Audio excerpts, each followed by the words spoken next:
di akhir scene banget ada suara Logan Lee.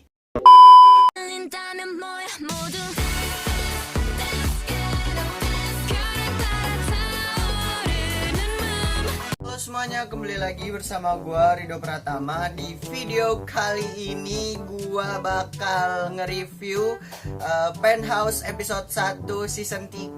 Dan ya ini jujur tadi pagi gua baru aja nonton. Dan ini episode bener-bener apa ya, campur aduk gitu perasaan gue first time nonton Penthouse season 3 ini. Dan dari kalian kalau ada yang belum nonton Penthouse episode 1 season ketiga ini, pengen nonton video gue saranin kalau kalian gak mau ke spoiler, jangan nonton video gue, langsung close aja. Lagian gue juga gak peduli seberapa banyak views gue video kali ini. Jujur gue bikin video ini karena gemes aja gitu. Gue pengen berdiskusi sama kalian. Mungkin dari beberapa ribu subscriber gue ada yang nonton Penthouse, dan ayo kita diskusi di kolom komentar di bawah ya. Gue minta banget kepada kalian, keluarkan unek-unek kalian dan pendapat kalian tentang Penthouse season 3 episode 1 ini, dan jalan cerita ke depannya gimana. Gue pokoknya bakal ceritain jadi satu. Dan sekali lagi ya, gue ingetin buat kalian yang gak mau ke spoiler Penthouse episode 1 ini, jangan nonton video gue, langsung di close aja. Tapi kalau kalian siap ke spoiler, ya udah lanjutin aja videonya. Yuk langsung aja lah kita masuk ke pembahasannya. Jadi awal drama itu diawali dengan scene Jodante sedang tertiban patung Herakles gitu. Di situ jujur gue udah nebak karena dari animasinya ini kurang real ya. Gue udah bisa nebak kalau itu cuman mimpi, dan bener aja Jodante hanya mimpi. Dia masih di penjara. Dan by the way, latar waktu awal scene di episode 1 ini sebelum Logan Lee mati ya. Di sini Jodante bangun dari tidurnya, dia nih kayak ada ulet gitu dah. Gua ngelihatnya rada geli sendiri ya di penjara. Dan abis itu juga selanjutnya di sinilah muncul benih-benih pertikaian gitu di antara Herakles gitu. Jadi kalian bisa lihat sendiri di samping gua, di sini adalah scene dimana Berona dan juga Simsuryon sedang mesra-mesraan gitu sebagai anak dan ibu gitu. Walaupun bukan ibu kandung, tapi setidaknya tugas Simsuryon di situ menjaga Berona as a mom, karena Oyonhee ini lagi di penjara ya guys ya. Di situ juga si Jo Seok-kyung ini gimana ya, dia tuh sebenarnya baik, cuma mungkin karena dididik dari kecil terlalu manja. Dan ya Jo Seok-kyung ini orangnya manja lah. Waktu dia nguping kan di kamar mandi, ngelihat ibunya sendiri lebih peduli kepada Berona dibandingkan anaknya sendiri. Di situ udah muncul benih-benih pertikaian gitu. Dan selanjutnya di sini gua bakal membaca ya kalau kedepannya di antara Herakles ini bakal ada pertikaian antara kubu Jo Seok-kyung sendiri versus saudaranya sendiri Jo Seok-kyung.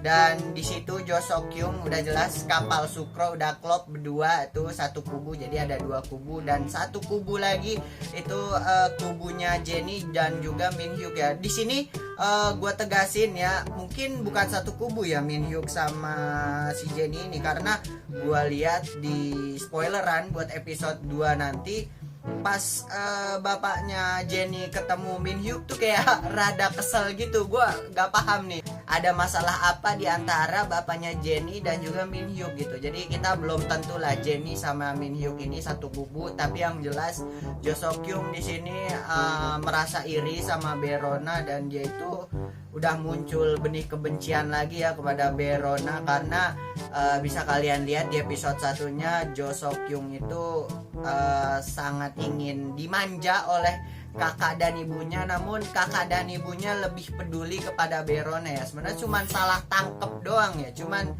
kan Berona kan abis trauma ya, tiba-tiba Jodante balik lagi dari penjara. Orang yang abis ngebunuh dia ya udahlah, sebagai pacar yang baik si Jo Seok-kyung nenangin si Berona, tapi di situ Jo Seok-kyung merasa iri, dan di situ juga kita bisa lihat scene di mana Jo Seok-kyung nemuin tiket pesawat apa tiket universitas gitu, gue kurang tahu. Pokoknya yang jelas si Jo Seok-kyung sama Berona punya rencana buat ke Amerika, mungkin bakal belajar atau jadi mahasiswa di Amerika ya, untuk menghindari kedajalan-dajalan yang ada di Korea gitu.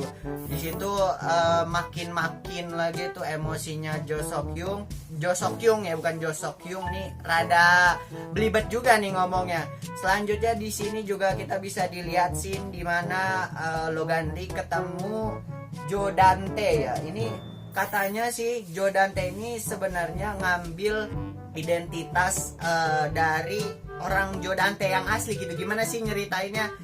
Ya pokoknya gitulah. Jadi si Jo Dante yang asli ini, yang ini tuh sebenarnya adalah Jo Dante yang asli gitu. Jadi Jo Dante yang Dajjal itu nama aslinya Mr. Beck deh kalau nggak salah. Dan plot twist banget ya, ternyata Jo Dante itu nama palsu ya. Ternyata Jo Dante yang asli itu orangnya ini nih, yang ketemu sama Logan Lee ini.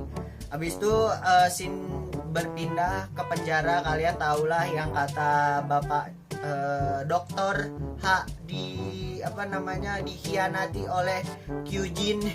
Si Kyujin ini sifatnya gimana ya, kayak ada yang bisa nyelamatin dia tuh, kayak gue bakal setia kepada elu gitu. Dan di sini Jo Dante nawarin Kyujin kesepakatan kalau dia bisa bantu Jo Dante bisa bawa ke rumah sakit, dia bakal bisa ngeluarin si Kyujin ya, dengan cara ya tadi itu, si Jo Dante nusukin sikat gigi yang udah diasah sama Dokter Hai, diambil sama Kyujin, terus dikasih ke Jo Dante, difitnah lah si Dokter H ini.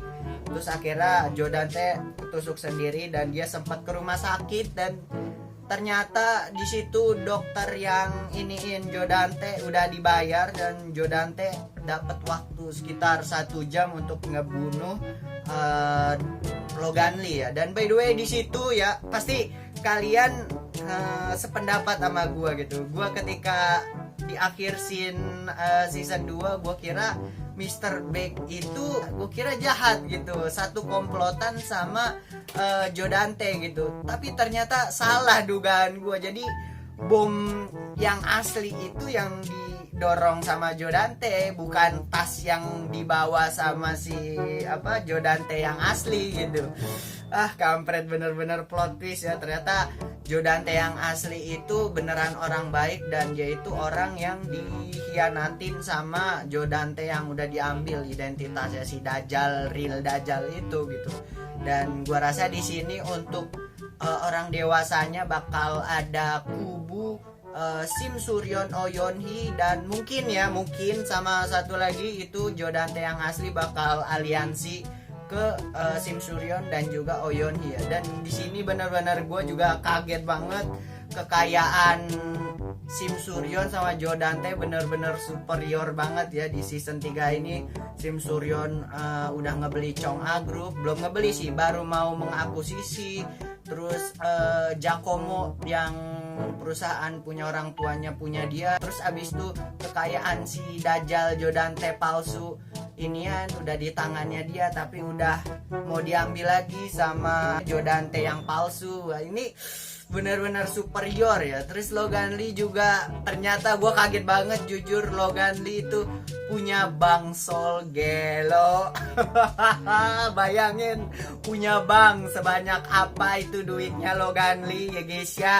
Terus habis itu di sini gue juga bingung nih latar belakang dari bapaknya Jennie gitu. Kenapa dia bisa kenal sama Jo Dante, kenapa dia bisa kenal sama si botak tuh, si sekretaris, bukan sekretaris, tangan kanannya Jo Dante itu dari mana, kita masih belum tahu latar belakangnya bapaknya Jennie ya. Terus di sini di scene terakhir ya, aduh ini benar-benar gelo ya, plot twist parah. Gue kira Jo Seok-kyung ini bakalan baik di season 3, ternyata dia bakal beraliansi sama Papa Jo Dante di episode-episode selanjutnya ya. Jadi dia tuh kayak merasa nggak mendapatkan kasih sayang dari ibu dan juga kakaknya gitu, kayak merasa terhianati gitu gara-gara adanya Berona ini. Gue rada apa ya, aduh, gue kira Jo Seok-kyung itu bakal baik, ternyata bapaknya bisa ngambil hati Jo Seok-kyung, dan akhirnya Jo Seok-kyung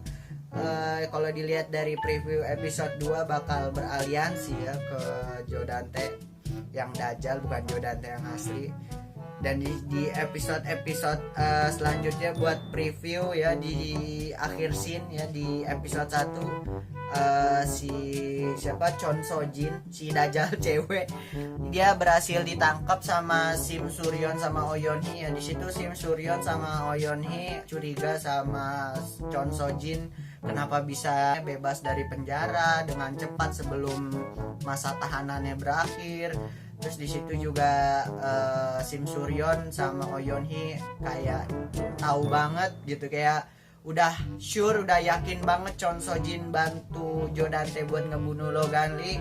Tapi sih gua rasa Chon Sojin ya emang gak ada campur tangan gitu. Chon Sojin sendiri aja punya dendam tersendiri ke si Jo Dante itu. Dan di akhir scene gue cukup kaget juga ya, kenapa Sim Suryon bisa senekat itu buat ngedorong Chon Sojin ke danau itu. Rada kaget juga gitu, kok dia bisa nekat gitu kan, kayak belum yakin gitu, kayak gimana ya, belum kebukti 100% kalau Chon Sojin itu bantu bunuh Jo Dante. Tapi mungkin Sim Suryon udah emosi sendiri gitu kali ya, udah nggak bisa nahan, udah lu mati aja lah, didorong kan jatuh. Dan di episode kedua di situ diliatin kalau Chon Sojin masih hidup, dan biasalah kan dia di depan media udah jadi pasangan suami istri, padahal dua-duanya perang dingin ya, gontok-gontokan. Dan benar-benar dah banyak banget plot twist buat episode 2 nanti. Kayak yang tadi gue bilang di awal, si Min Hyuk punya masalah apa sama bapaknya Jennie waktu ada pesta. Bapaknya Jennie ngeliat Min Hyuk kayak mukanya itu mengekspresikan kayak marah gitu. Dan terus abis itu juga Jo Seok-kyung datang ke Jo Dante buat meluk gitu, kayak ngadu gitu ke Jo Dante, kayak dia minta kasih sayang bapaknya, padahal bapaknya sendiri aja tuh Dajjal gitu. Tapi dia namanya anak manja, butuh kasih sayang, siapapun yang bisa bikin dia senang pasti dideketin sama Jo Seok-kyung, nggak terkecuali bapaknya sendiri. Dan di situ ya jadi ada banyak kubu lah. Ini benar-benar seru sih Penthouse season 3. Dan yang paling mind blowing itu di endingnya, di ending preview. Kalian bisa lihat di samping gua di sini Penthouse lagi bukan dikerubutin, dicegat gitu sama banyak banget bodyguard, dan bodyguardnya itu kulit hitam semua. Dan yang nggak mungkin lah orang Korea kulit hitam, itu pasti dari Amerika. Dan di akhir scene banget ada suara Logan Lee ngomong Suryon Sim gitu, kayak nanya, lu tuh Sim Suryon bukan sih? Dan itu mind blowing cocok. masa Logan Lee sih, kayak kalau dipikir secara logis itu bom samping-sampingan gitu, nggak mungkin Logan Lee bisa hidup lagi gitu. Tapi kalau sampai bisa hidup lagi, emang terserah lu writer Nim dah. Gue mah yang penting Logan Lee tetap hidup, gue seneng banget. Tapi bisa juga sih saudara, cuman kalau saudara aneh juga ya, Suryan punya saudara, Logan Lee punya saudara, kayak aneh gitu. Jadi gue bener-bener penasaran, ini yang ngomong Suryon Sim ini suara Logan Lee, tapi bisa juga tergocek orangnya bukan, mungkin bisa juga suara Logan Lee tapi orang lain. Tapi kayak nggak mungkin gitu, kayak kok bisa hidup lagi gitu, apa kembarannya atau gimana. Pokoknya kalian bisa komen lah itu yang di scene terakhir preview episode 1 itu Logan Lee atau bukan. Tunjukkan teori-teori kalian itu di ending scene-nya. Wah, pokoknya banyak banget lah kubu-kubuan di sini. Chon Sojin sendiri. Oh ya, belum lagi Eunbyul ya. Di episode 1 ini Eunbyul sama pembantunya belum dikasih tahu loh dia itu lagi di mana sekarang. Dan oh ya, di previewnya Eunbyul pakai seragam abu-abu lagi nyanyi, itu gua kurang tahu tuh si Eunbyul lagi tampil apa. Mungkin kalian bisa kasih tahu gua itu Eunbyul itu lagi ngapain. tunjukkan teori-teori kalian ya. Jadi gue ulang lagi kubu-kubuannya. Yang pertama ada kubu Sukro, itu udah jelas. Terus untuk Herakitsias ada kubu Sukro, kubu Jo Sokyung di backup Jodante, yang Jodante Dajjal ya, bukan Jodante asli. Si Sukro di backup Sim Suryon sama Oh Yeon Hee.